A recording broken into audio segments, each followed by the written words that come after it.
And we're about to continue our study of Steven Goodman's The Buddhist Psychology of Awakening, which is about the Abhidharma. And the Abhidharma is very helpful for us if we decide to practice meditation. Because when we're practicing meditation, we're doing something very different from how we ordinarily handle our psychology, which is very much treating everything that arises in our mind as something real, solid. And particularly today, we're going to look at things like memory. And we're also going to look at what constitutes our sense of identity in our world and so on. And what Abhidharma does is actually it introduces this perspective of the constructed nature of our perceptions, and also highlights how anything that we undertake in terms of experience very much takes place beyond the ordinary assumptions about solidity in terms of time and space, and very much are constructions and you could say labeling of something as solid that takes place this every moment. So Abhidharma is something that is very important if we're practicing meditation, for us to begin to dismantle some of the assumptions that we have about our psychology. Otherwise, meditation very well could just become a project of trying to establish a nice state of mind, trying to have some particular experience of mind.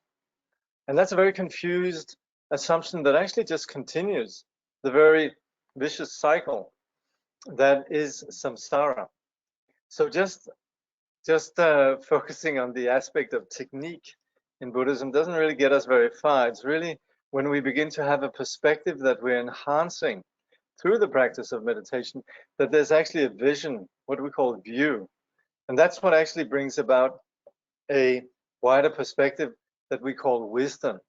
And with that wisdom, less of a fixation on what drives our suffering and drives the suffering of others, namely the fixation on a self.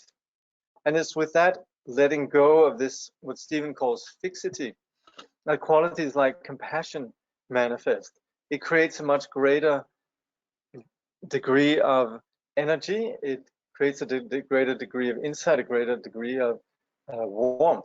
And so that is where the objective of the Buddhist path really comes from this understanding that we're outlining here in the study of Abhidharma. And that's why we refer to Abhidharma really as, you could say, the highest teaching. And of course, these are also the teachings that we find in the Prajnaparamita, in the Madhyamaka, and so forth. And this again is the foundation of what we could say the more profound pith instructions that we find in the Great Perfection and in Mahamudra. But sometimes without the perspective that we have from the Abhidharma and from Madhyamaka and so on, then the teachings on Mahamudra and Dzogchen, they very often just become like a little project of mindfulness, of just sort of sustaining some state of mind.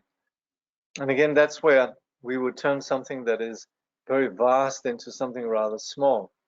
So to have this view that we gain from Abhidharma is really very, very useful.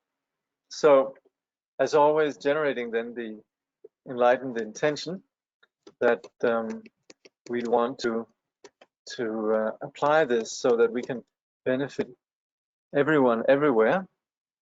This, by the way, is then we approach this teaching with that attitude. This is Taklung Tsiltru Rinpoche, who he passed away now, but who for several years was actually the head of the Nyingma tradition.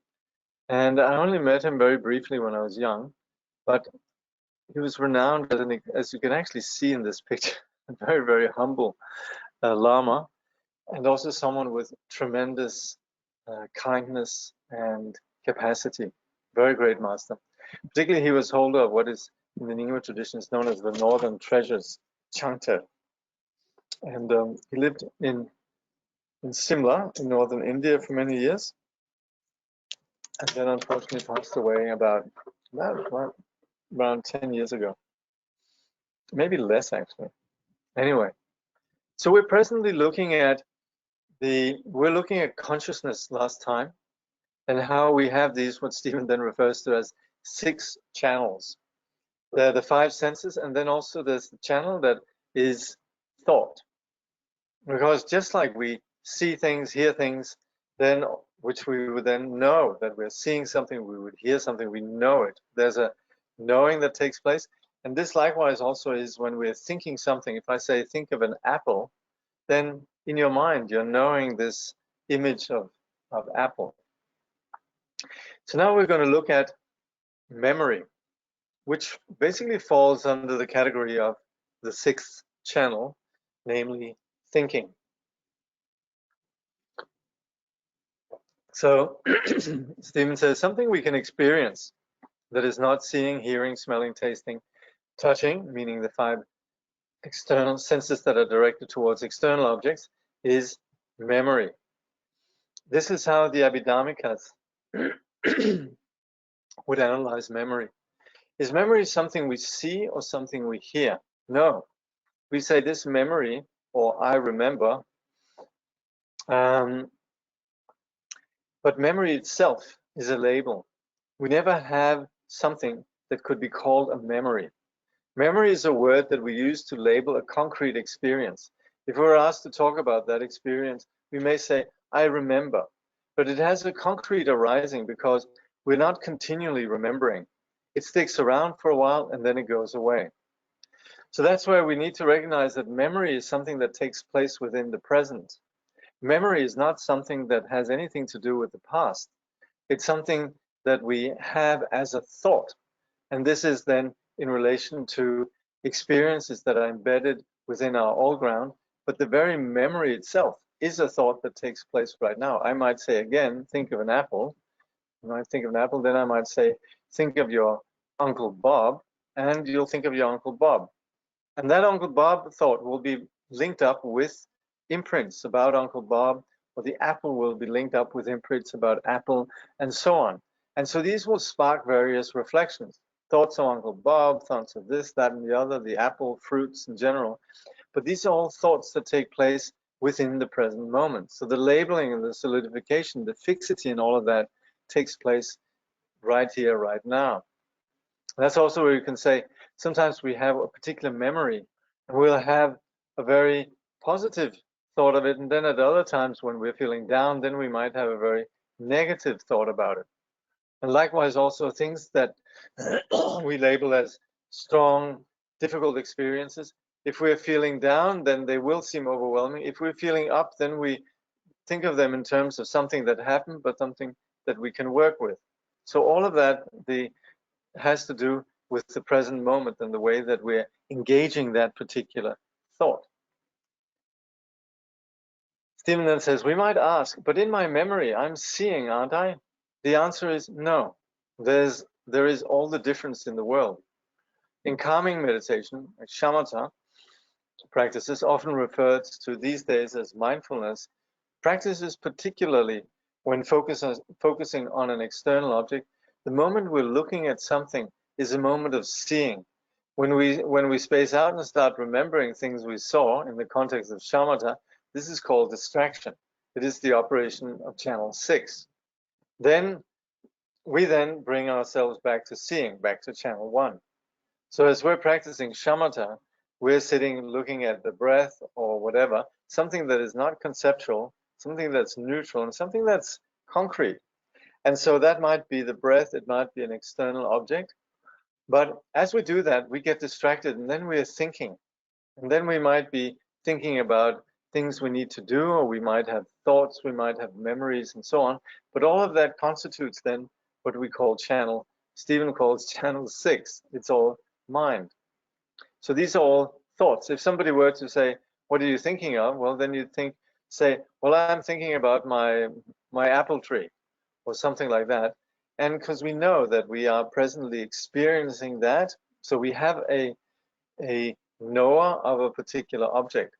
So we're going to be looking more at this relationship between the knower and the object and the consciousness that comes from that.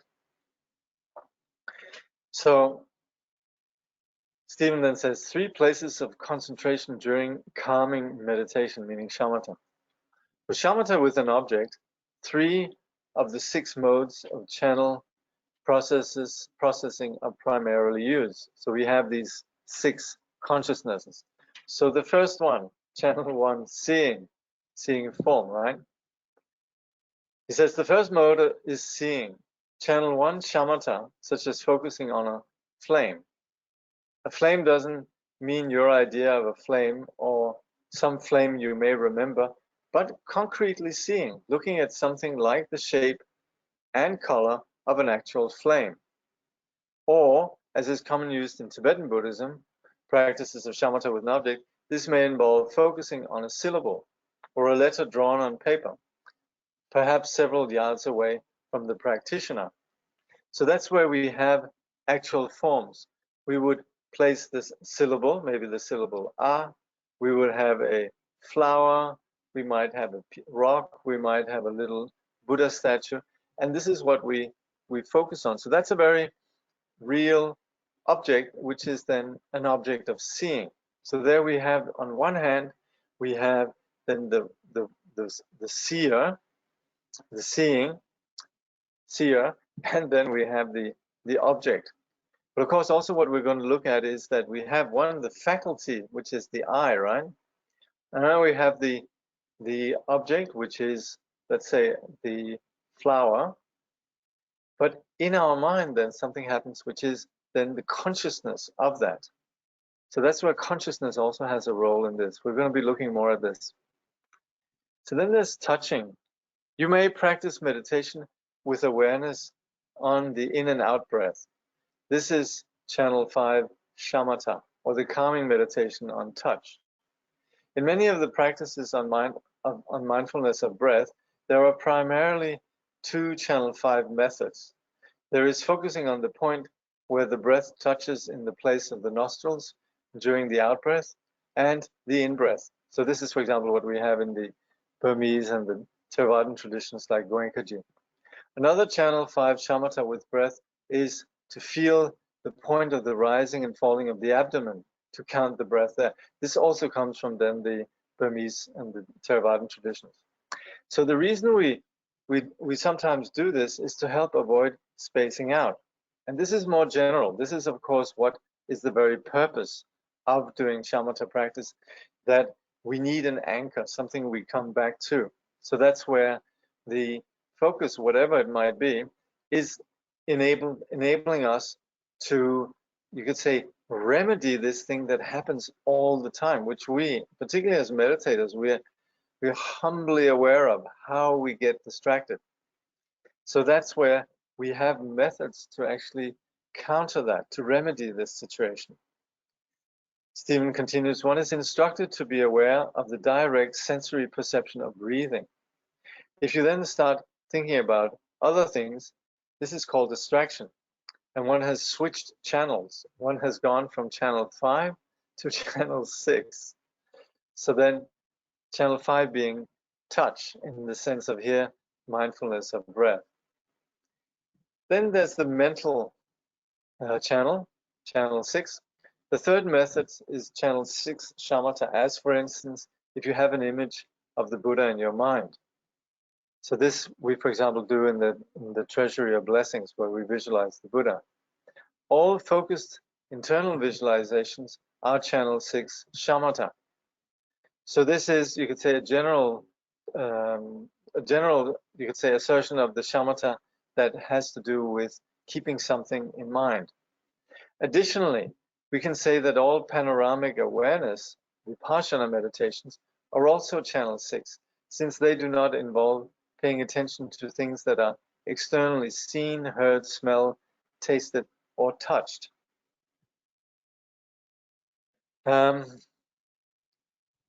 Yeah. Well, we can actually, this is true, shamatha, Vipassana, in the sense that of recognizing the dependent arising or the emptiness nature of phenomena. Of course, that is beyond form. At the same time, also when we recognize how objects that we pay attention to, which are then external objects, they are the unity of appearance and emptiness. This is also, though, however, this we can also refer to as Vipassana. And this sort of general practice of integrating our meditation in post-meditation is also Vipassana. Now, the very objective of what we're doing then, when it comes to the path in general, specifically then when we're practicing meditation, and now when we're establishing the view, understanding what it is that we're doing with meditation, it is of course cutting through the fixity being the very root of delusion that keeps us in samsara.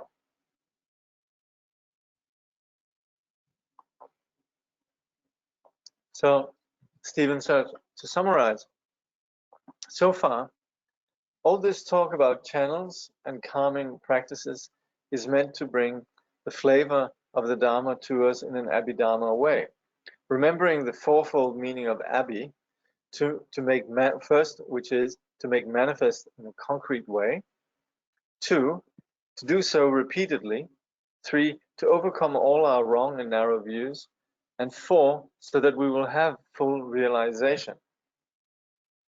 So here we can understand then the purpose of doing this. Steven says this is a good way, this is a good test to apply to determine whether or not any of these various aspects of the Abhidharma are hitting their target. So we're basically saying, is this insight? Is this really something that's becoming part of us? It is said that if we learn how to pay attention, which means developing the habit of knowing which channel is broadcasting, that is a way of cutting through the obsessional fixity of our experiences. The Buddha said that this obsessional quality can end. We can discover the liberating experiences of seeing through the habitual, frustrating fixity of our experiences. That's the goal of Buddhism. So this is a very overall, you could say, assertion that what we're doing with the path is cutting through fixity. Now, specifically when I'm hearing, I'm also seeing, but actually it's back and forth. Of course, when we hear, like if we're watching something where we're both seeing and hearing, we might think in terms of this is happening simultaneously, but these are actually moments back and forth between focusing on one hand on, let's say, the consciousness of hearing, and the other on the consciousness of seeing. But either way, once we're beginning to be attentive to the process, the consciousness, and beginning to identify these various channels, saying right now I'm thinking, right now I'm seeing, and so forth, we become much more present within our experience. And that's where we begin to work with this, cutting through this fixity of our experience. And you could say that is the very goal of Buddhism. That is what takes us outside of this ordinary deception that takes place in terms of what we experience. Mindfulness of breath does not imply the involvement of consciousness in being mindful. Yes, so we're focusing on when we're practicing shamatha, we have the breath as our reference point. So that's where we are conscious of, or we are being mindful. Now, if we go to analyze, so that's just, you could say, just being conscious of being present. Otherwise, we drift. But then knowing that we drift, and it's not always even that we are conscious that we drift. That's now we're talking about practice of Dharma. It's like it's given that we know that we're distracted. But many people, they don't even think of distraction actually. But once we recognize that, then remedying this distracted condition with having something that makes us not distracted is the basic concept of mindfulness in the sense of shamatha. Now, Vipassana is then when we know what the object is, the nature of the object, the nature of the one who is conscious, and so forth. And that's where we have the Vipassana dimension of understanding selflessness, and basically also what we're talking about here, cutting through fixity. So that also is Vipassana. And this is then further developed now. Here, the notion of unsticking personality.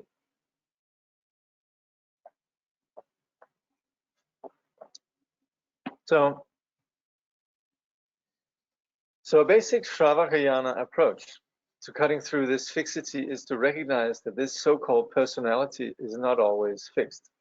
And let me just say, when we say Stravacharyana, this is a particular Mahayana term. I don't think you would want to refer to anybody in the Theravadan tradition or the Burmese tradition as being Shravakas. This is simply just a term that we use in the Mahayana, just like we say Hinayana and so forth, where we have these categories. So the Stravacharyana approach is something that really is just a, you could say, it's a term that we use when we're talking from a Mahayana standpoint, and where we're really just talking about, you could say, doctrinal perspectives. So we're not talking about somebody out there.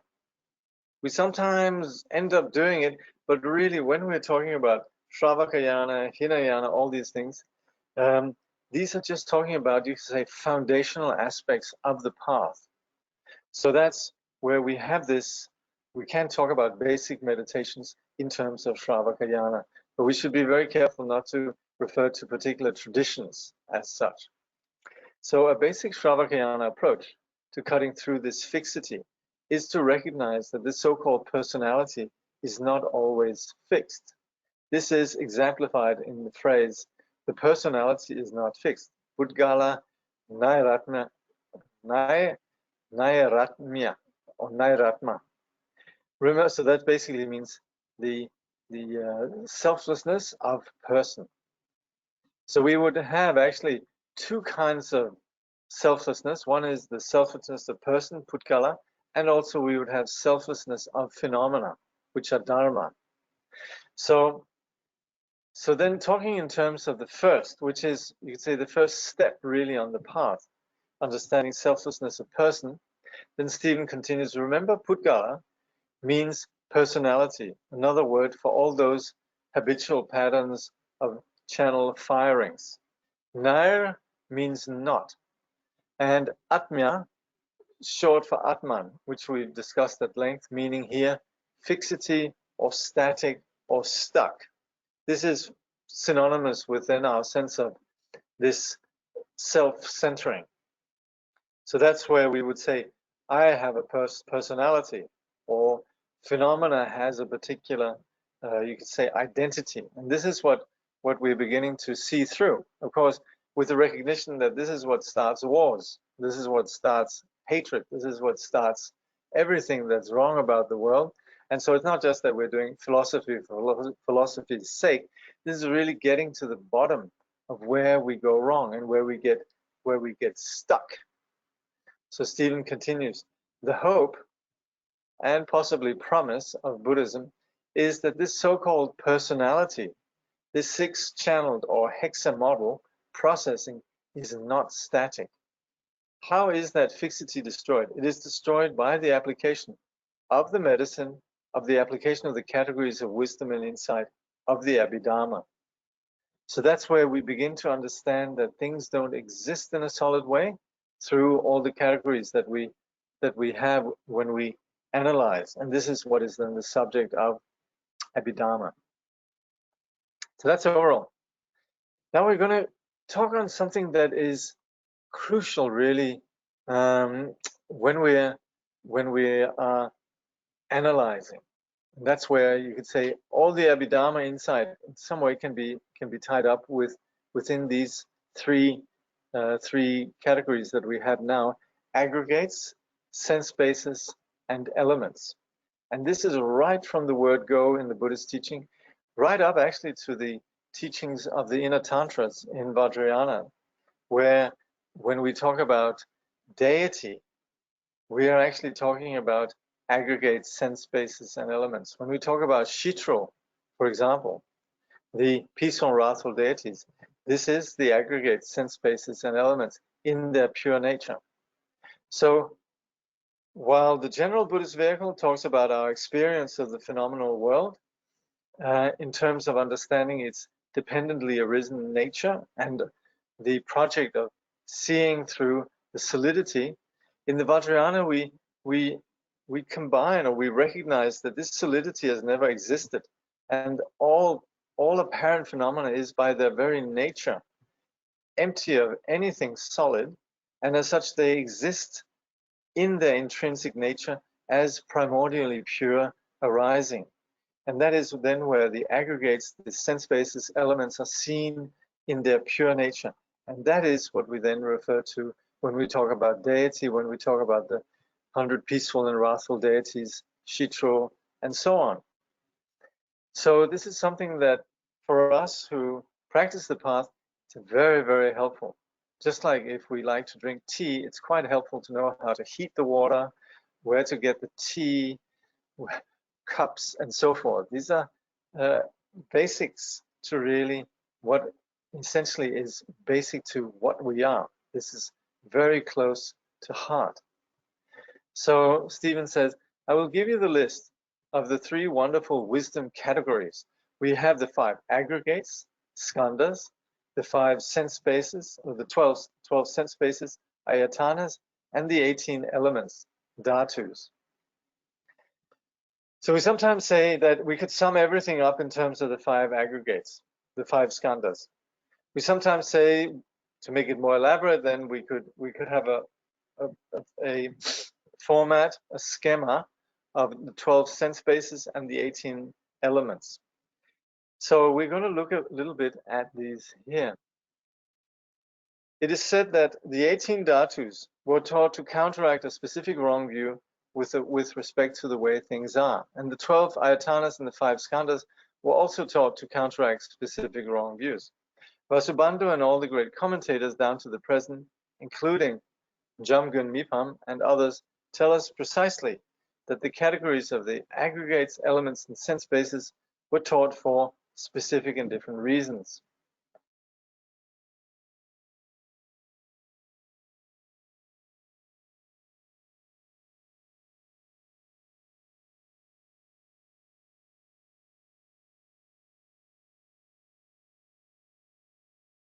I wrote a big commentary known as the Abhidharma Kosha, which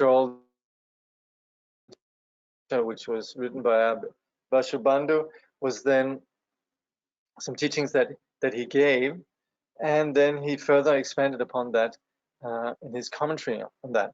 Now, Tibetan masters down through the ages, Indian masters and also Tibetan masters then to the present day, have of course presented this to their students and done so with their own particular angle. And we have particular important for us in this day and age is a great master called Jamgun Mipam who was born in the mid 19th century and who died in 1912. And Jamgun Mipam Rinpoche was very important really in terms of classifying or presenting the teachings of the Buddha, both the sutra teachings and the mantra teachings, in a very, very clear and comprehensive way. So these 3 sets, the aggregates, the ayatanas, and the dhatus, are then taught for various reasons, where Vasubandhu uses 3 categories. The category with respect to how we're wrong and how we do not understand. The category with respect to the intellectual capacity, and the category with respect in which we like to learn. So these 3 sets of teachings, they can be approached in terms of understanding where it is we go wrong, and also some of them, like the 5 skandhas, that we could possibly, if we have the intellectual capacity, could understand everything in terms of that. Actually, if you look at works like Cutting Through Spiritual Materialism, which is very much a work that gives, you could say, the whole foundation of the Buddhist path, there Trungpa Rinpoche essentially just talks about the 5 skandhas and sort of assumes that the students will be able to understand the reality on the basis of that. But there are also teachings that then expand into the ayatanas and the dhatus, and also because that simply is how you could say our reality unfolds. So then there's the category with respect to the way that we like to learn. So then this might be just, you could say, the methodologies. So we'll start with the 18 elements, dhatus. And these are actually what we're going to look at here with in terms of the 18 elements and the 18 dhatus and also the 12 ayatanas are really these 6 channels. So the 6 channels, they are then the perceiver with the 6 senses. We include the mind, right? And then the 6 objects. That makes 12. That's the ayatanas. Then we have the dhatus, which are then includes also the consciousnesses that come out of that. So we have the faculty, the eye, the object, the form that we're seeing, and then there's also flower that might arise in our mind. So that's where then these 6 channels become divided into 18. They become 3 times 6. So we can have perception of an object with our eyes that we're seeing, that generates the image of whatever the object is, flower. And then we go, oh, I love flowers. Oh, my favorite rose, or whatever. So that's the 18 elements, the dhatus, in terms of these 6 channels. So Steven says, according to Vasubandhu, the dhatus are divided into 6 channels, which are again divided in terms of capacities, fields, or objects, and their integral function.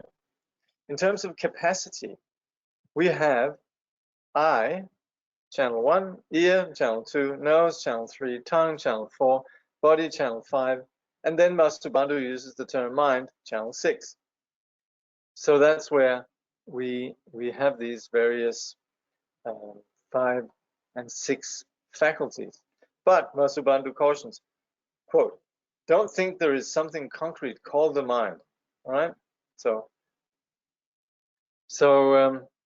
then he says, in the second column, field object, we have forms, sounds, smells, tastes, touches, and stuff, which is both affective and emotional and cognitive. So that's where we then have this sense of or rather that is the object, the field. Now in terms of integrational function, we have visual, auditory, olfactory, gustatory, tactile perception, and consciousness.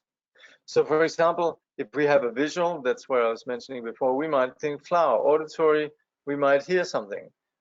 Olfactory, we smell something, we taste something, we touch something, we think of something. Yeah. So Steven continues, it is the capacity to integrate into an experience. So there I am having a consciousness, I see an object, I identify a flower, I'm thinking, oh, this flower is blooming, wonderful, you know, and so forth. I must remember to water the plant, etc., etc. So we have an experience, an integration with the phenomenal world. So Steven continues, visual perception means the capacity to integrate the information that comes from forms through the eye. For visual perceptions to occur, it's not sufficient to have an eyeball and some form. There must also be the integrated capacity to become aware. And that is visual perception, which might be likened to our visual cortex in the brain. Without it, there will not arise an experience of seeing. Of course, this is very much sort of taking this realm into the sort of the idea that the brain has something to do with our mind, which of course there's a correlation there. Now, Steven says, we have a list of 18 dhatus organized in a hexamodal way, which again, we have these 6, right, in terms of 3.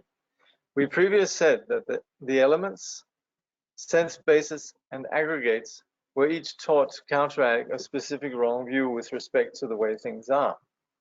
Vasubandhu said that the dhatus are taught with respect to those who are confused about the relationship between channel 1 to 5, non-mental, and channel 6, mental.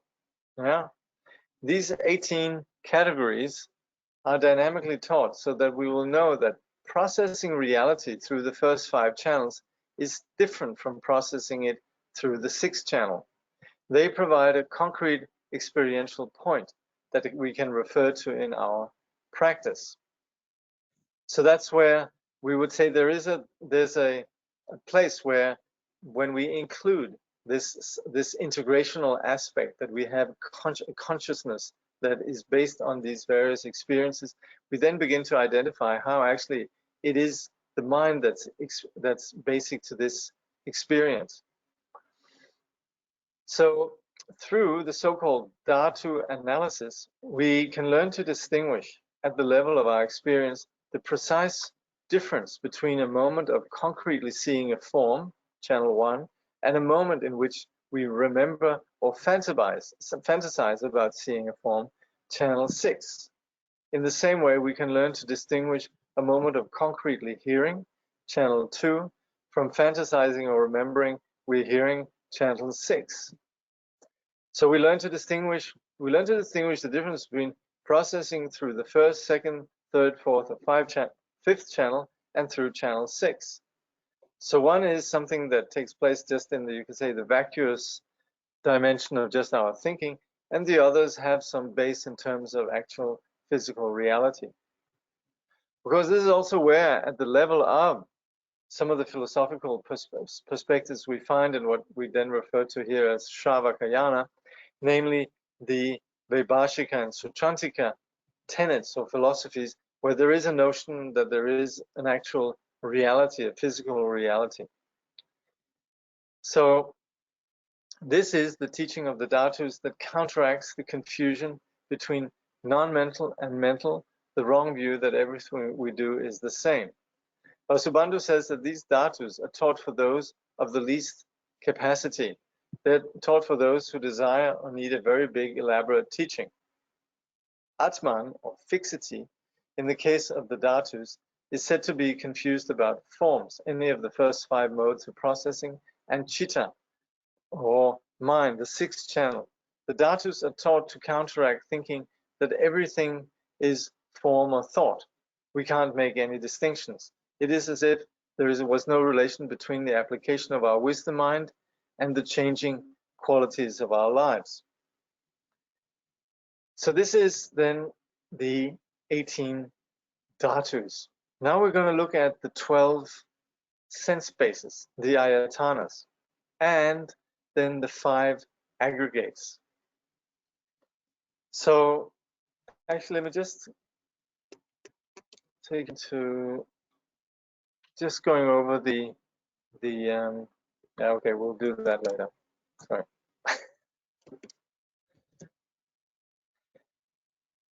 Sense bases, Ayatanas, and aggregates. The teachings of the Ayatanas, which reflect a completely different scheme, are said to be taught to counteract the wrong view that everything we experience is tangible form, as if there were no 6th channel. According to the Buddhists, this is the error in the view of a modern scientific materialist analysis, in which mind is just considered to be biochemistry. So if you Google nowadays mind or consciousness, that is pretty much what you'll find. That will be talk about neurobiological systems in the brain and so forth.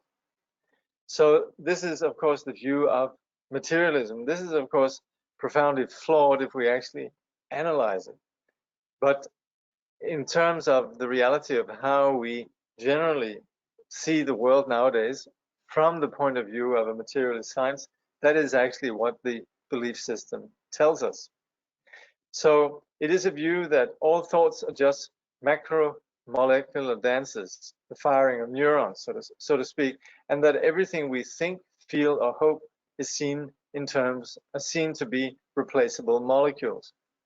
This teaching is for those whose capacity is average, and for those who respond to a pedagogy that is less elaborate.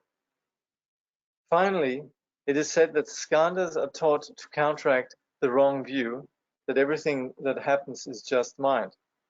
They counteract the wrong view of Atman just being chitta, just being mind. The skandhas are taught to those who say, the mind, that's me, it's God. I am that. There is no differentiation. Everything is mind, it's all the same. Skandhas are taught to counteract Atman, or the fixity that dwells on permanence, uniqueness, or independence. We see there's a plurality of factors. 4 of the categories of the skandhas have to do with mental stuff. That means we need a lot of differentiation. This is for the superior practitioners who only need a short teaching.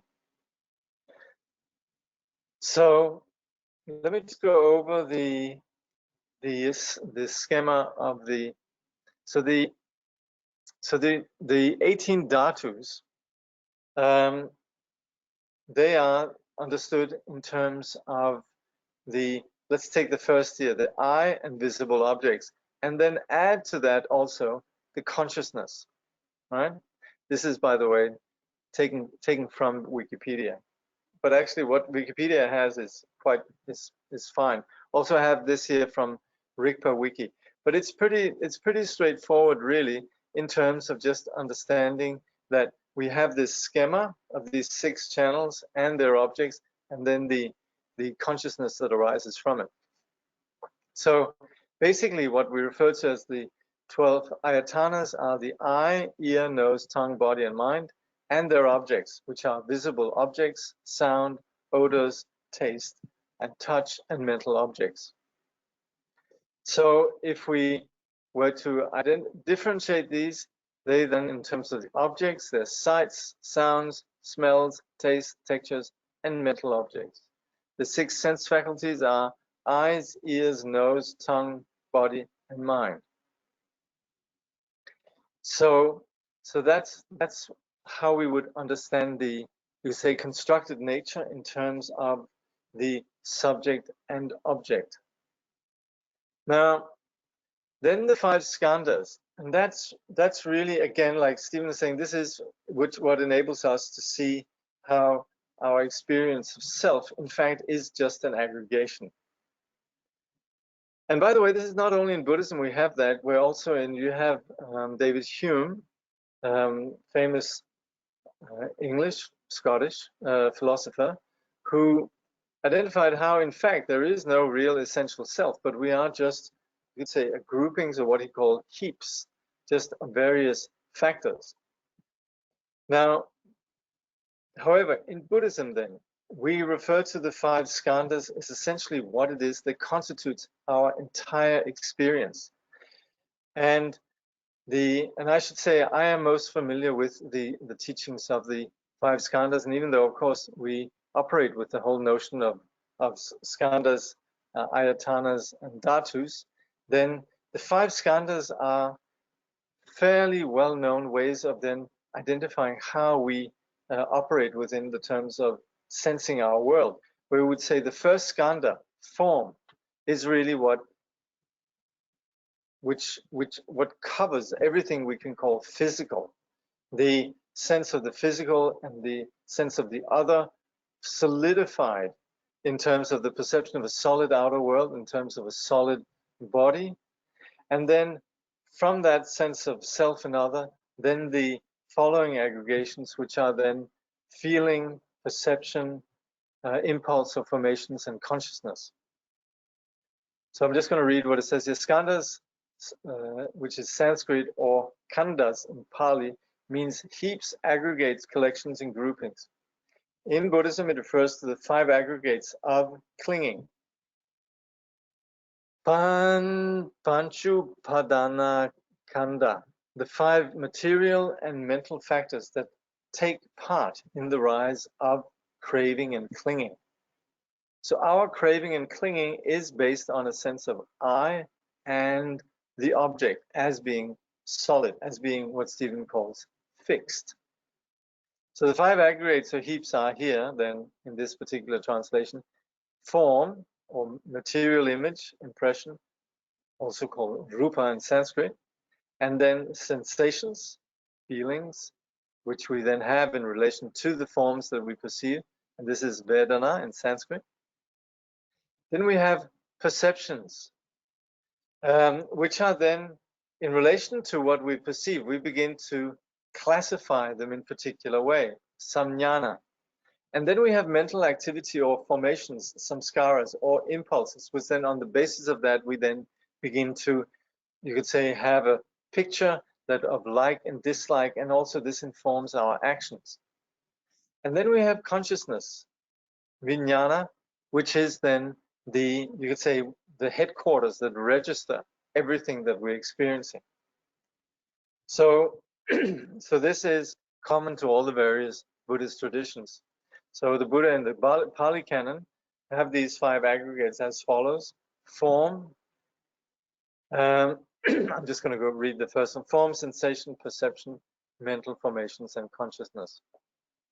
Well, I'll upload these then to the resource folder. Okay.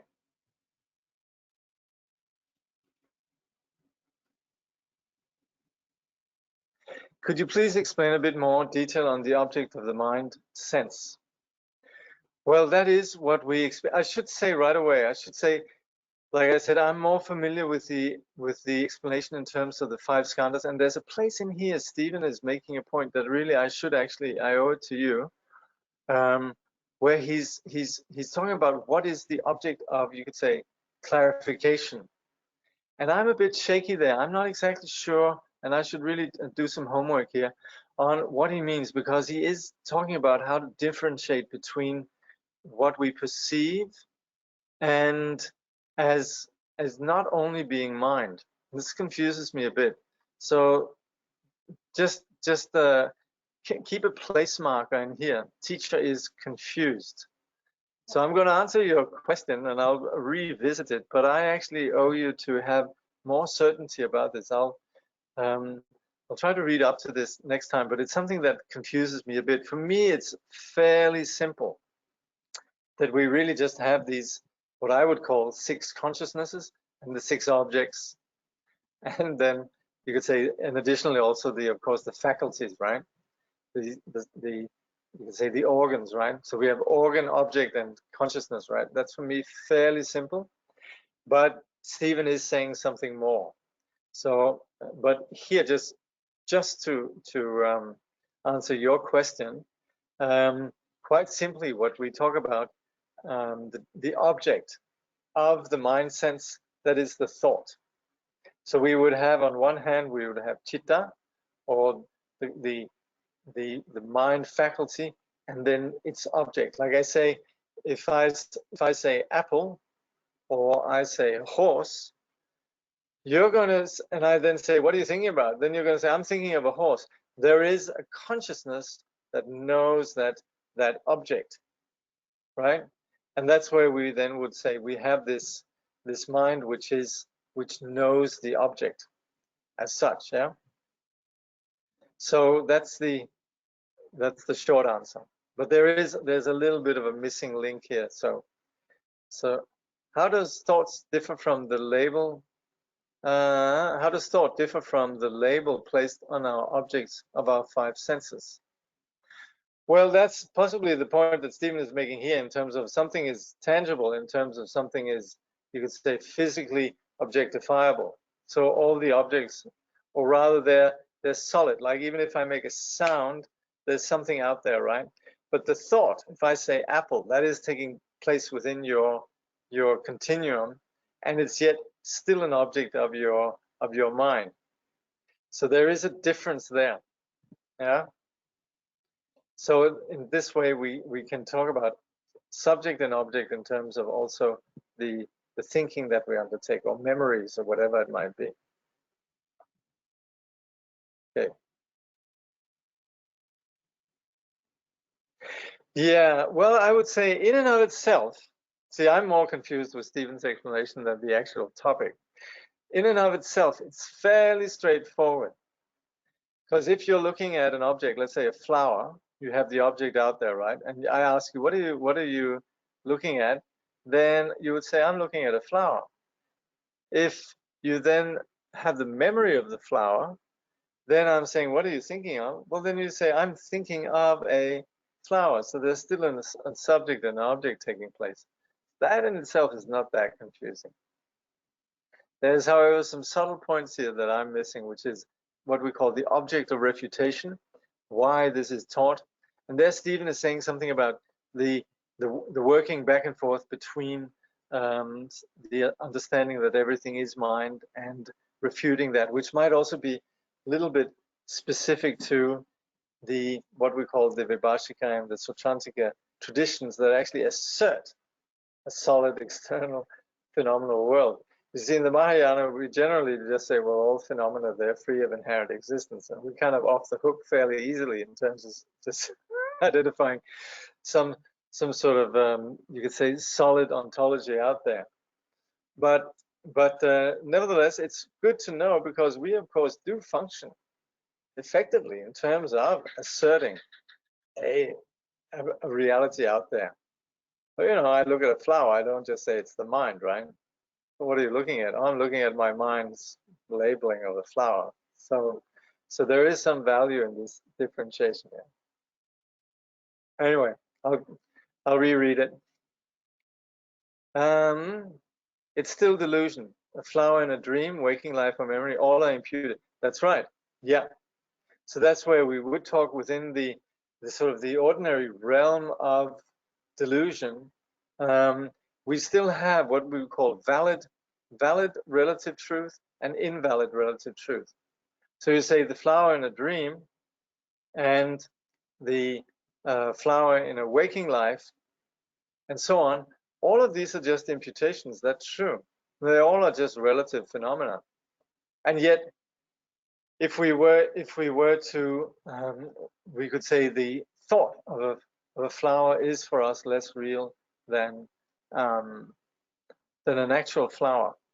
So we wouldn't, for example, be able to sell flowers by just giving people a photograph of flowers, right? And say, here's a bouquet of flowers. You're not going to bring home to the family for the decorate the living room table. You're not going to bring home a picture of flowers, even though, of course, that is a representation. So there is what we would call valid and invalid relative truth also. But they all, yes, all are imputed.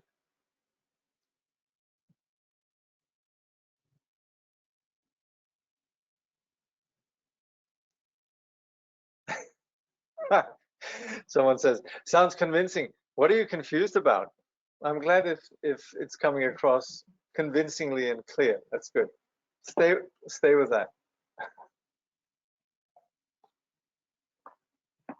Then there's a question. Was Buddha Shakyamuni the first person in his age to state the non-existence of Atman? Was the common belief at that time in India that there's an Atman? Well, it might not have been formulated in that way, but Buddha was unique in that he asserted this lack of inherent existence in terms of phenomena and as non-self. Yes, of course, it was perhaps not everyone that was debating the existence and non-existence of Atman. And very often, actually, particularly in Madhyamika, we would say, whatever ordinary people say, we agree with them. So the Buddha didn't really have any conflict with ordinary people, but what he did have a conflict was with those that begin to make up philosophies and begin to assert some sort of cosmic principle. And that's where he pointed out, hey, phenomena, they're made up, we can assert they're made out of you could say causes and conditions. And that's where this would counter the notion that there was some sort of cosmic underlying stuff. So this is where the problem is not only philosophical, because we innately assert solidity to our person. And that also we can't, if we look at it, our person is made up of many different things. So even though we're not philosophers, we fall back on what we could call a habitual pattern of asserting a solidity that's not there. So in that way, the Buddha was speaking about non-existence of Atman. He was counteracting a sort of a delusional assumption that exists, you could say, at a very basic level, and then also that which is constructed through philosophies. What's very interesting when we get to Madhyamika and so on is actually that Madhyamika is what takes us beyond philosophy altogether, interestingly. But we go through a little bit of philosophy to get there, though, if you want. How important is it to go through But this analysis is essential because it's really where we arrive at what we call certainty in the view. And that's what we're doing with all of Abhidharma, is that we're actually beginning to understand something that we hadn't actually noticed before. And that becomes basis for us, for our meditation. We begin to see, there I am holding on to myself as the most important thing in the world. And actually, it's not just that, our mama had told us we shouldn't be self-centered and we shouldn't think of ourselves, but actually there is no self. And that's where this is important, because it is actually establishes, you could say, logically, scientifically, this absence of self. So in that sense, it is very important. So the point becomes finer and finer, so it's lost. So then, of course, we initially we could, for example, say this hand is made up of different elements. That's fairly obvious. But then there's also the notion of the self of person, and the notion of, even at the point where we begin to have sort of a certain subtle states of mind, and we might say, this is real. So that's where this lack of inherent existence is something that has to do with all phenomena, and it even applies to Buddha nature. This is an important point. While we don't say Buddha nature is just non-existence, we also say this, all the enlightened qualities, they don't possess any, you could say, inherent absolute nature. They exist by the very, you could say, the very nature, for the very reason that they can function. Actually, they are free from inherent existence. Then someone says, at the beginning of this book, Goodman mentions that Chogyam Trungpa once said, the sign of a good Dharma practitioner is that they no longer feel the need to apologize for the varieties of their neurotic tendencies. I'm not sure if I'm fully understanding the meaning of that statement. Could you please give us your point of view on this? Yeah, that's like, it's okay to say that we are confused. Apologize, of course, we should do it in polite company, but the thing is, we shouldn't feel bad about being confused sentient beings. We should just do something about it. What sometimes happens is like, I have this shortcoming, I'm like this and like that, I fall short of whatever. And yeah, that's to be expected. That's normal. So it's not really that we need to sort of be, you could say, overwhelmed by our neurotic tendencies. They're taken for granted. It's like we go to the doctor and we don't need to be embarrassed to say that, hey, doctor, I'm ill. We go up to the doctor and say, I'm ill. What should I do about it? So that's how we understand our condition. The more it is explained, I am hoping that eventually I will get to the aha moment where it makes perfect inherent sense. You will. Promise me. I mean, I promise you. But then again, promise me you won't give up until you get there. It's not that hard, really. It's much closer than we think. We just tend to think of things as solid, and then we begin to have likes and dislikes. The more we understand complexity, let's say we have a war. There's a war between the Danes and the Swedes. And the Danes go, all Swedes are terrible people, and the Swedes go, all Danish people are dreadful. But then somebody from Denmark goes to Sweden and meets a few Swedes and finds out, there's actually some nice Swedish people. Some Swedish people go to Denmark, meet a few Danish people, say, there's a couple of nice people there. And this happens, like white people go and visit black people. Black people go and visit white people. And actually, at the moment that they begin to interact, all of a sudden something wonderful happens, and it's called complexity.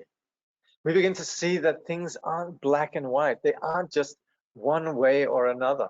And that is where somebody begins to come back and say, hey, actually, I met a few nice Swedish people, and so on. So that's where we begin to have a more complex. And then people say, could you please stop confusing us?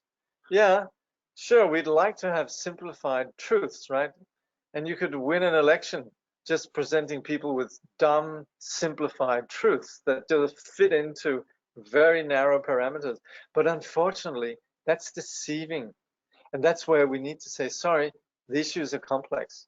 And that's, of course, where politicians, they're always trying to sell simplicity, but they know that it's complex. And so likewise, the sage knows that things, in fact, are without those little boxes that we like to equip things with. And they have to use language, they have to use different ways that actually begin to open our mind, that things aren't the way that we think they are.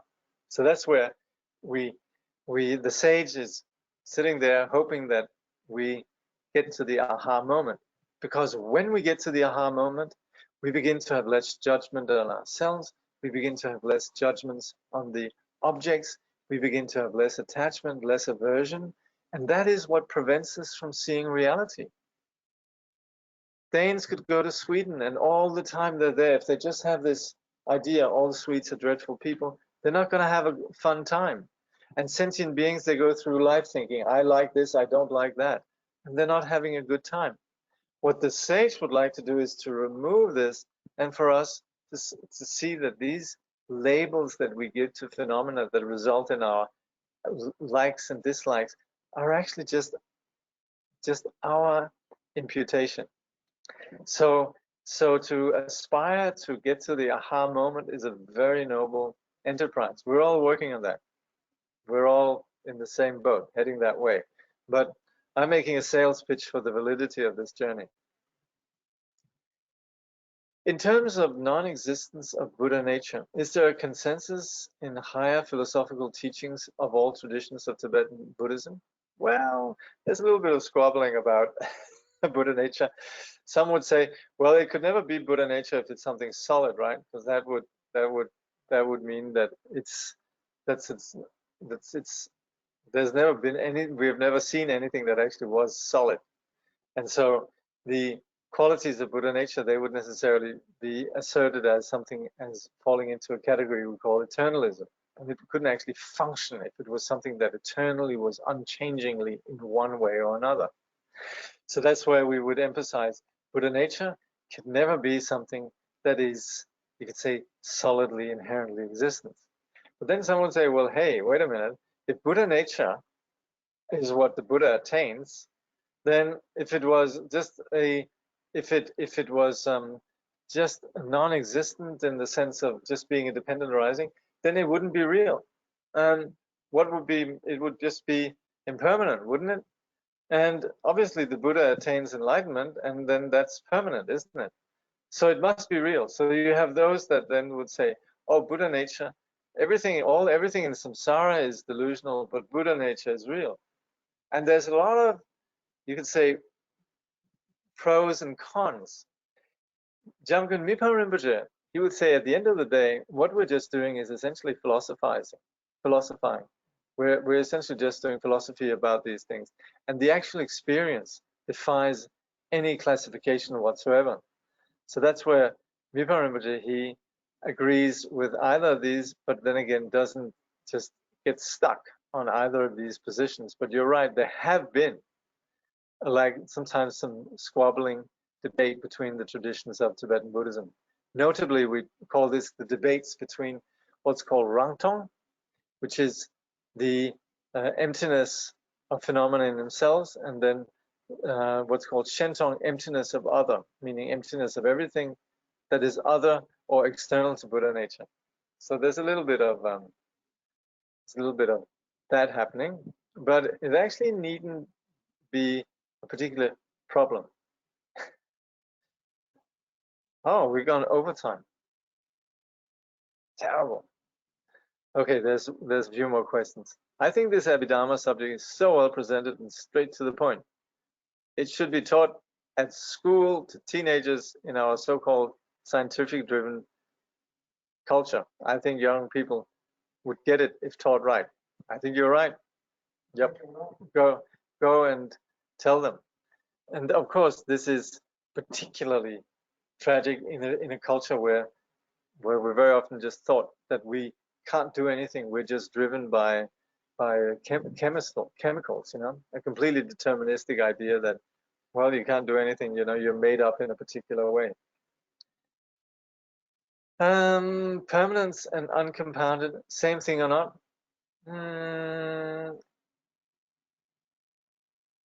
Not exactly, but I would say just as a sort of working, for the time being, let's just say yes. It sounds pretty much the same. Yeah. All right. We'll leave it at that today. So,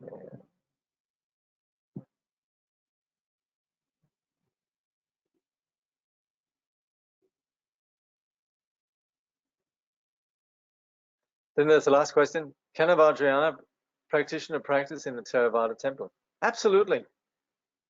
Very much. Everything that we have in the various Buddhist traditions are just doing one thing.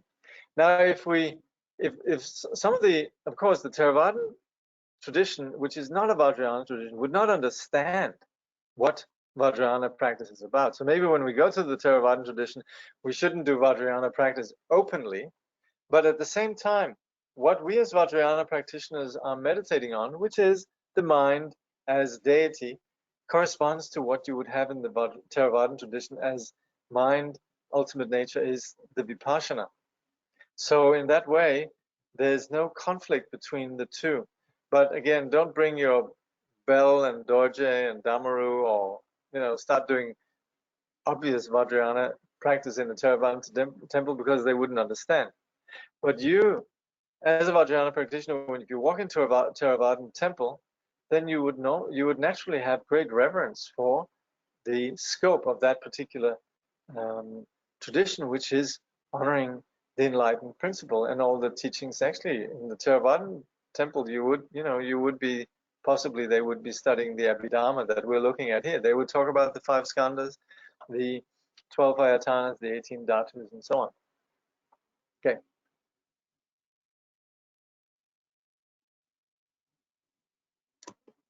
So, by this merit, may all attain omniscience. May it defeat the enemy wrongdoing. From the stormy waves of birth, old age, sickness, and death, from the ocean of samsara, may all beings be free.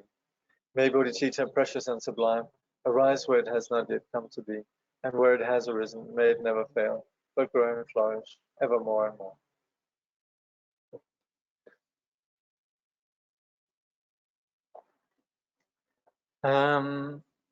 We'll just take a 2-minute break, and then we'll get to the actual menu.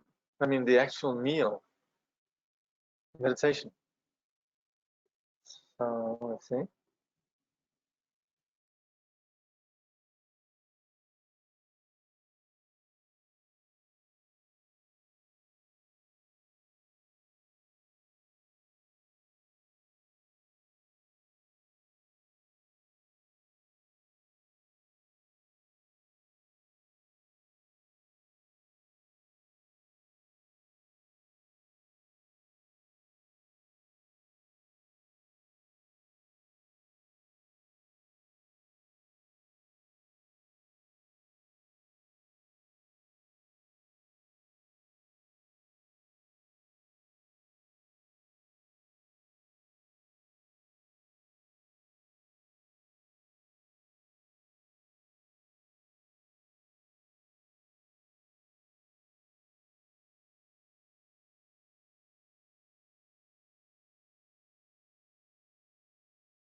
So, say a few things about meditation, particularly in conjunction with what we've just been talking about, which is fixity. We tend to actually take our thoughts very seriously to the extent that actually they can drive our mood. So if we think of something that makes us happy, then it actually drives our mood. If we think of something that makes us upset, this actually drives our mood. And at the end of the day, we're not really relating to the object of what makes us happy, and we're not relating to the object of what makes us angry. We're just stuck in our particular fixity.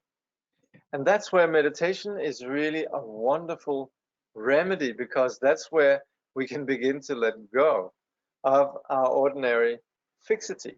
That's where we begin to listen to the universe rather than say, I have an opinion, I have an attitude, I believe this, etc., etc., etc. There's very much a sense of us finally being quiet. Let's say we're sitting here by this beautiful lake, and let's say that this lake, let's say this is a lake, it's not that, oh yeah, let's say this is a lake in Sweden, and I'm a Dane that comes to Sweden, and then I go, now 200 years ago this belonged to Denmark, we should take it back. And then I wouldn't actually enjoy sitting looking at this lake, because I had just been thinking about how unjust it was that the Swedes didn't recognize the sort of the imperial sovereignty of Denmark, and they actually had taken their piece of land back. And so there I could have been sitting by this beautiful lake, just taking in the beautiful smells of the place, the sense of serenity, the beauty of this, and yet I'm caught up in my ideas that actually ruins the whole experience, because I'm just reflecting on things that have nothing to do with the object itself. So that's where our thoughts actually get in the way of us connecting with reality.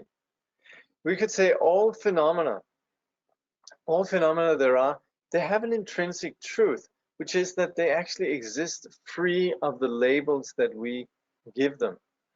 But to just have that as a philosophy is not going to help us much.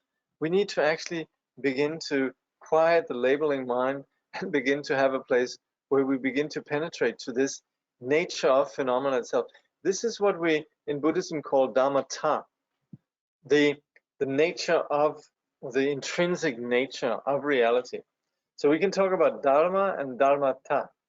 And Dharma, the phenomena as we perceive them. If we're, you can say, a sage, we have a one way of seeing phenomena. If we're less sage, we have a different way of seeing phenomena. And the sages is more in tune with the Dharmata. The sage sees things more. The sage would come here, hear me, the Danish tourist, who sort of longs for the days of yore when Denmark had a conspicuous imperial possession in half of the southern part of Sweden, and might just be completely suffering as he's sitting here pondering all of this while looking at the lake and thinking this should be Danish.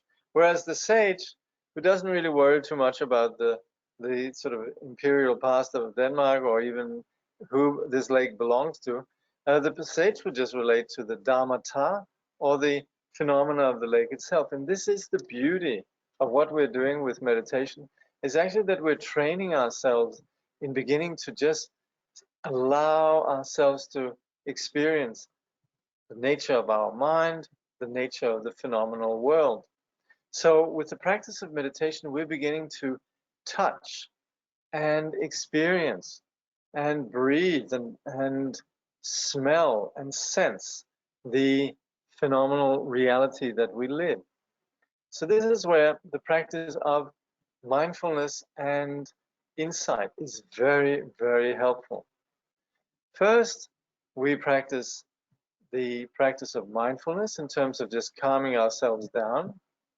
And then once we have calmed ourselves down, there begins to become an appreciation. We begin to learn from the world. We begin to hear the world. Likewise, also, if we're studying the Dharma, then we might sort of come across teachings and we right away try to process them in a particular way. And then we have particular attitudes that come with that. But that has nothing basically the interpretations that we're making. So that's where it's so helpful to first have this foundation of shamatha, and then also with that, this what we're especially studying in the context of the Abhidharma, where we're beginning to identify the complexity of all our experiences, and in this way loosen this condition of fixity. So effectively, the way that we do this in terms of meditation technique is that we create a circumstance where we sit quietly. This is not always easy, and very often we're so driven by our thinking and so on that, and we actually don't like to sit down. We like to keep ourselves busy. When we're busy, then all our thoughts, they sort of go unchallenged. So we have sort of an inherent almost fear or reaction to just sitting quietly. And that doesn't actually matter if we are ordinary persons or Buddhists. Even Buddhists, they have, especially the Vajrayana crowd, they have a terrible fear of meditation. They would like to do rituals, they'd like to do mantras and so forth, but without actually having discovered this dimension of Vipassana through first sitting, then it really just becomes a lot of entertainment and very often even object of confusion. So that's where it's so important that we have a foundation of meditation, of shamatha vipassana. So with the practice of shamatha, we, like Steven was talking before, we have then objects, and here in this case, we, particularly in the Mahamudra and Dzogchen tradition, then we focus on the out-breath and simply allowing that being the anchor of our mindfulness. Then whatever thoughts arise, we allow them to arise without having any preference what comes up, whether they be thoughts of irritation or thoughts of liking something, or ordinary thoughts, philosophical thoughts. We're connecting, we're present. And that's where the connection with the phenomenal world is then established through awareness of the out-breath, and also this facilitates less fixation on the thoughts. And so that's where we begin to become aware of a dimension that is not tainted by our ordinary, you say, afflicted states of mind, where there's sort of a luminous quality of insight that is free from concepts. So that's where we begin to connect with the world. We begin to connect with the inhabitants of this world. And on the basis of that, also our experience is much less caught up in this conflictual situation that happens inevitably when, on one hand, we have reality, which is not the subject of something that can be grasped by the ordinary mind. It can't be known by the ordinary mind. And then the mind that wants to label things and hold on to what is seen as likable and reject what is dislikable, which has actually nothing to do with the nature of reality. So that's where we're in this conflicted situation, which comes from not seeing reality properly, which really doesn't mean that we should see something, but it more means that we stop introducing this whole projection of liking and disliking objects. So that's where we then can settle down at this beautiful lake and just appreciate the luminous quality. Now we are definitely on the right track when we do this kind of practice, but what is particularly helpful is then invoking the Buddha, or invoking the Guru, or invoking deity that embodies this, that creates a particular atmosphere. Now when we visualize, then we can think of the Buddha, and simply just thinking of the Buddha, there's a sense of serenity. Now if somebody says, oh, you have to think of the Buddha exactly like this and like that, and you must think of the Buddha like this and like that, it might become a little bit irritating actually, and maybe we just like to have our own personal you could say experience of the Buddha. So while we do have liturgies that describe the Buddha in a particular way, of course it's a very personal journey in terms of invoking the Buddha. So we have to do it according to our own particular temperament. So likewise also, when sometimes we say we visualize the Guru as Guru Padmasambhava, and you think, well, Padmasambhava, what does he look like? And we look in the words of my perfect teacher, and he's supposed to have a trident, he's supposed to have a skull cup, long like vase, the lotus hat. And then we go, oh gosh, there's a lot of detail there. And then the visualization could become rather sort of a frustrating enterprise. So maybe there it's quite helpful to just say, well, if you don't want to visualize your teacher as Guru Rinpoche, just visualize your teacher as your teacher would ordinarily be, or just visualize the Buddha. But it's important that we find something that works for us, because invoking deity, invoking the teacher, is something that is intended to align us with our habit of thinking, gosh, there's something wonderful in this universe, like the Buddha, that's not owned by ego, not owned by confusion. So that's why when we represent the Buddha, we represent the Buddha with in a way that's very luminous. You might think some of the tankas are very sort of naive in the way that they're painted, but it's really just to convey this quality of light, this quality of purity. So the artists paint with a lot of humility and with a lot of, you'd say, appreciation for the lineage and the way that the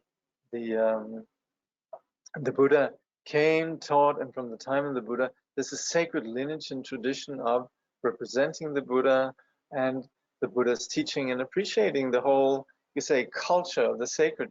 This engenders a sense of great awe, and that is then why we have this practice in the Vajrayana of deity, of thinking of the teacher, and so forth. And this is not just Vajrayana, but this is also all across the Buddhist traditions in the practice of what we call Buddha Anusmriti.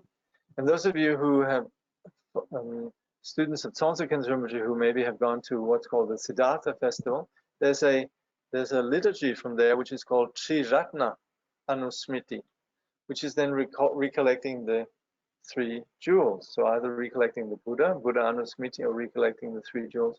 But either way, what we're doing is invoking something that lies beyond the scope of the ordinary. And that's where we speak about invoking blessings on the basis of these practices. And that paves the way then for a greater sense of that which is beyond the ordinary conceptual mind. So here then, in the present context, we'll chant the short liturgy, Treasury of Blessings, and then following that, then relinquishing the reference of the Buddha as external, then settling into that which cannot be grasped, which is then the inner Buddha, and then we'll conclude after that. So we'll just take a couple of minutes break, and then we'll begin this. Thank you very much. Thank you.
In the Buddha, the Dharma, and the Supreme Assembly, I take refuge until I attain enlightenment.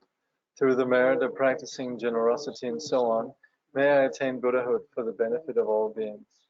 In the Buddha, the Dharma, and the Supreme Assembly, I take refuge until I attain enlightenment. Through the merit of practicing generosity and so on, may I attain Buddhahood for the benefit of all beings. In the Buddha, the Dharma, and the Supreme Assembly, I take refuge until I attain enlightenment. Through the merit of practicing generosity and so on, may I attain Buddhahood for the benefit of all beings. May all sentient beings enjoy happiness and the causes of happiness. May they be free from suffering and the causes of suffering. May they never be separated from the sacred happiness devoid of suffering. And may they dwell in boundless equanimity that is free from attachment and aversion.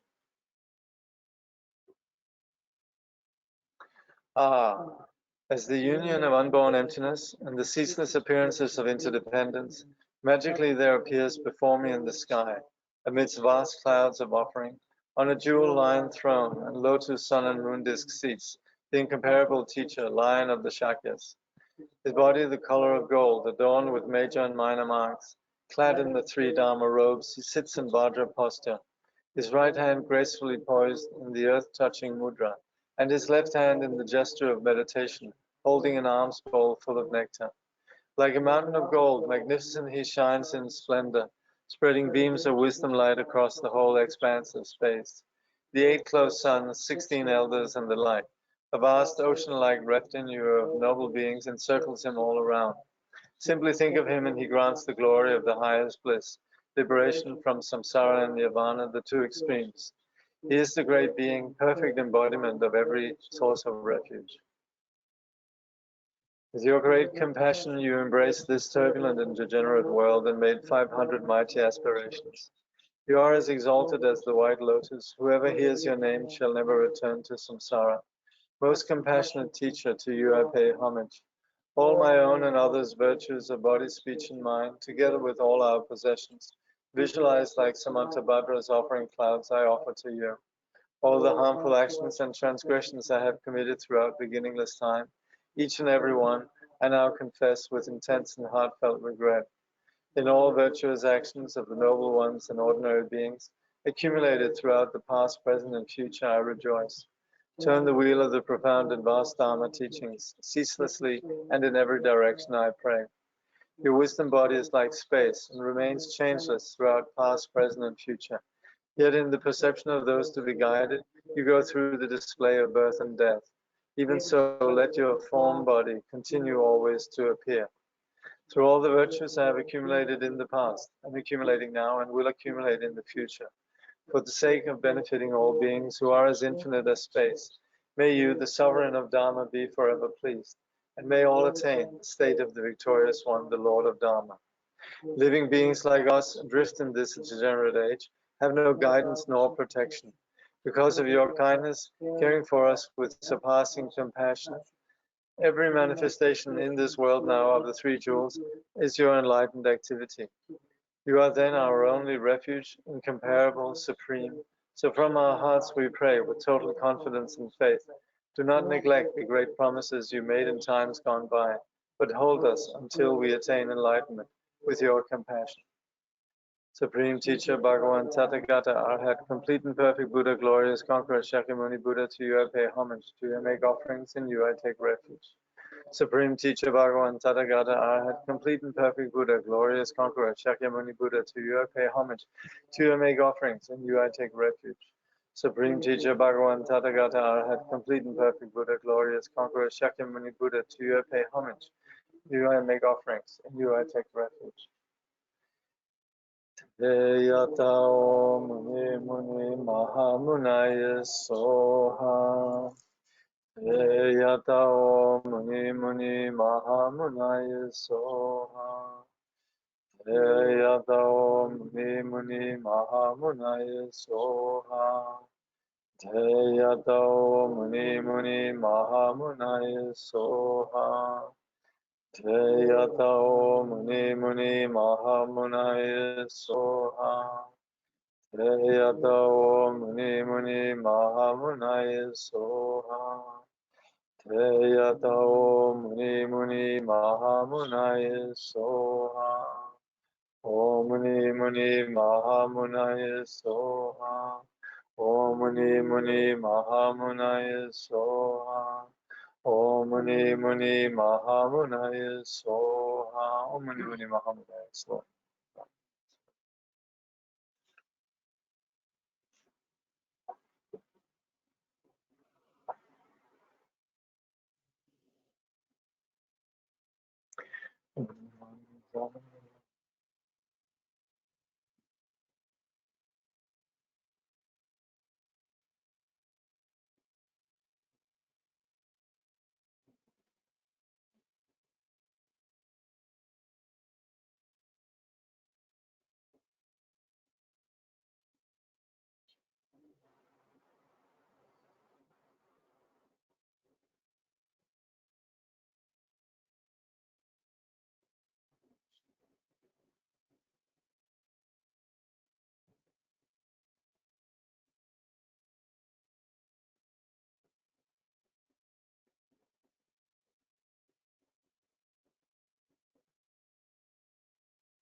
Om Muni Muni Mahamunaya Soha. From the Buddha's body there emanates a great radiance of multicolored rays of wisdom light, dispelling all our own and others' obscurations and causing all the genuine qualities of the Mahayana path to arise within us, so that we attain the level of perfection from which we will never return again to samsara.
I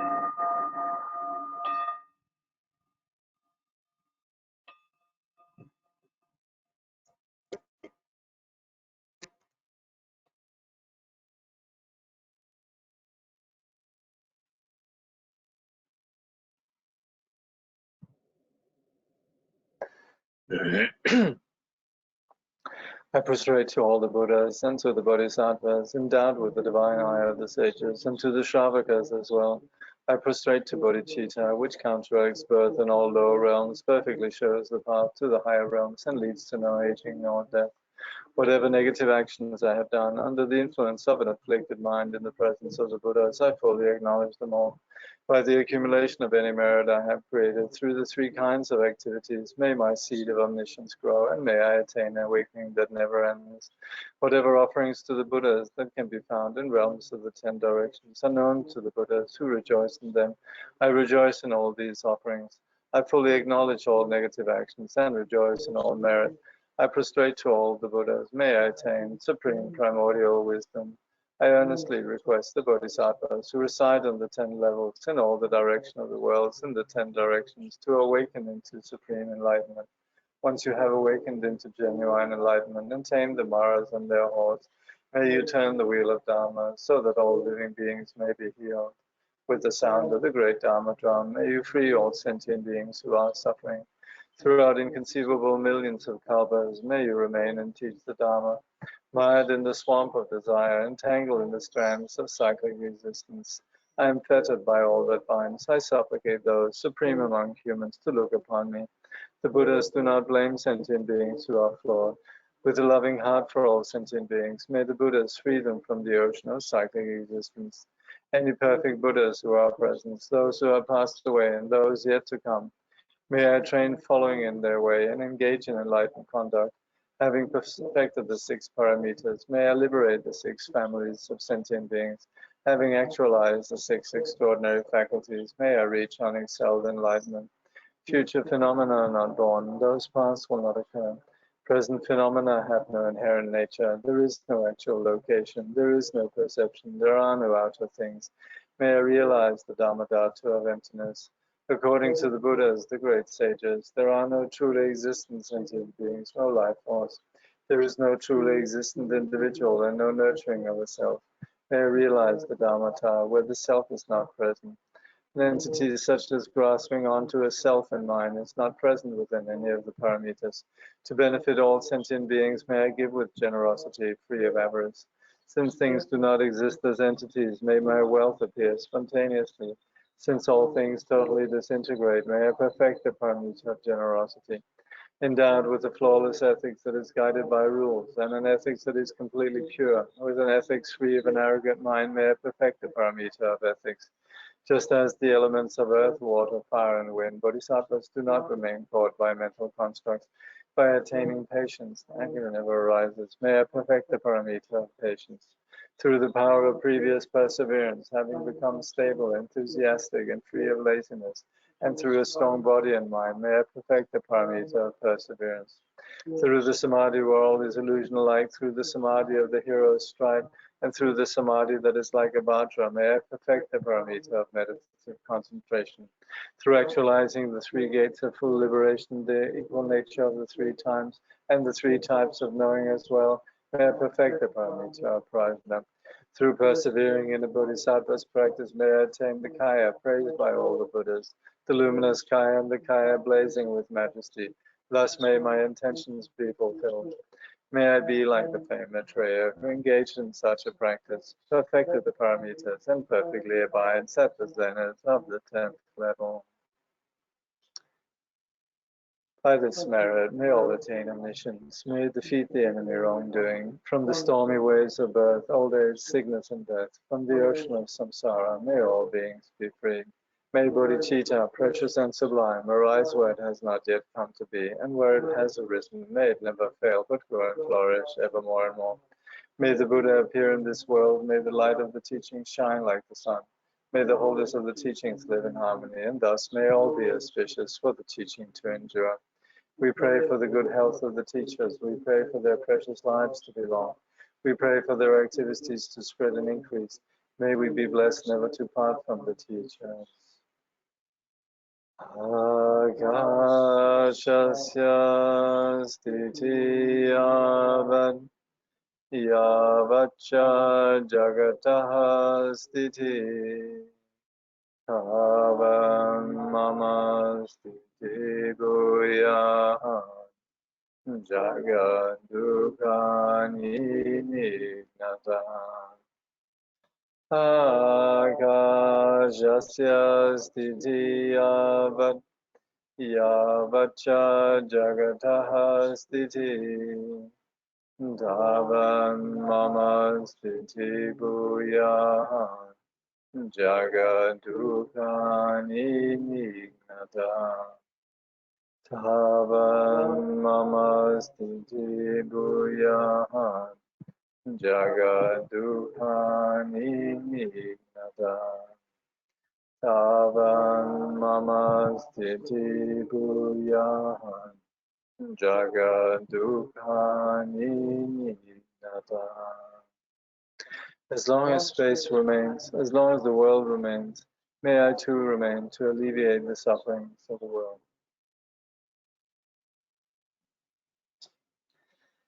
Thank you very much. Thank you very much.